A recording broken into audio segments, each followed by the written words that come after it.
গতকাল বিকেল 4টে নাগাদ ঝোড়ো হাওয়া বজ্রপাত হওয়ায় এখন পর্যন্ত বাজ পড়ে মৃতের সংখ্যা বেড়ে দাঁড়ালো 11 জন।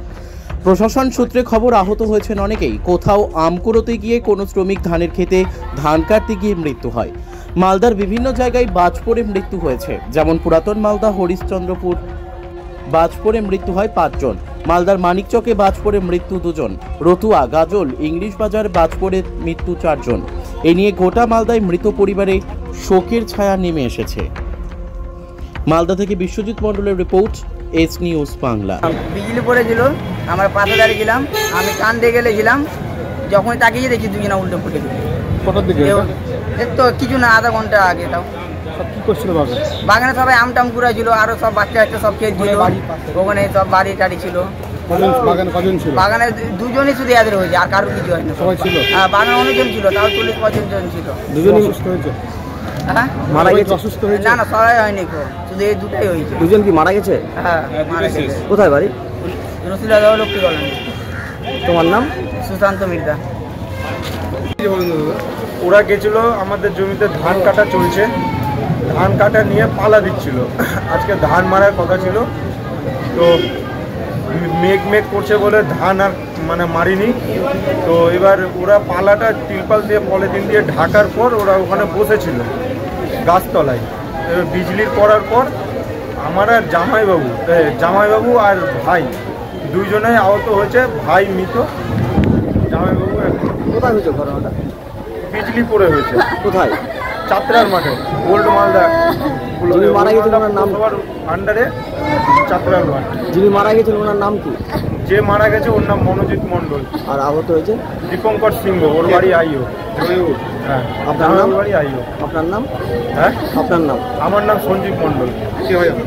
আমার জামাইবাবু হয় আর একটা ভাই হয়।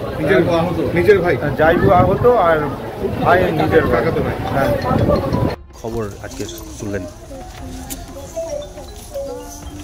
আজকে আমাদের পুরাতন মালদা পৌরসভায় দেখেছেন যে বিকেলবেলা, বিশেষ করে 3টের সময় আমাদের 5 নম্বর ওয়ার্ডের পার্শ্ববর্তী একটা জমি আছে, সেই জমিতে আমাদের এই এলাকারই একটা ছেলে মনোজিৎ মণ্ডল, তার বয়স 21, তার জমিতে ধান ছিল। সেই ধানগুলোকে পালা করে রাখা ছিল, সেই পালাটাকে ঢাকতে গিয়েছিল। আমরা দেখলাম 3টের সময় যে বজ্র বিদ্যুৎ যে চমকি ছিল, সেখান থেকে দেখলাম সেই বিদ্যুতে তিনি প্রাণ হারিয়েছেন। আমরা সবাই, আমাদের এলাকার সমস্ত মানুষ সকলে শোকাহত, সকলে মর্মাহত। একটা অল্প বয়স্ক ছেলে, সে এইভাবে করে সকালে সে মৃত্যু হবে সেটা কেউ বুঝতে পারেনি, এইভাবে ছেড়ে চলে যাবে। আমরা পুরাতন মালদা পৌরসভার পক্ষ থেকে তার পাশে এসে দাঁড়িয়েছি।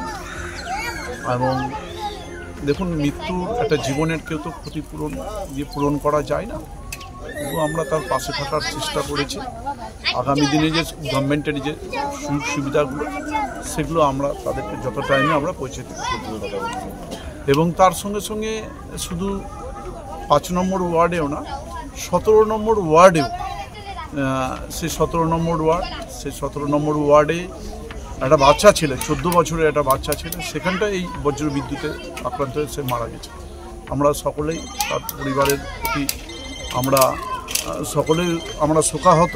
আমরা তার পরিবারের বর্গের প্রতি আমরা পাশে রয়েছি পুরাতন মালদা পৌরসভা। এবং আগামী দিনে যে সরকারি যে সুবিধা, সে সুবিধা আমরা আগামী দিনে যথাসময়ে আমরা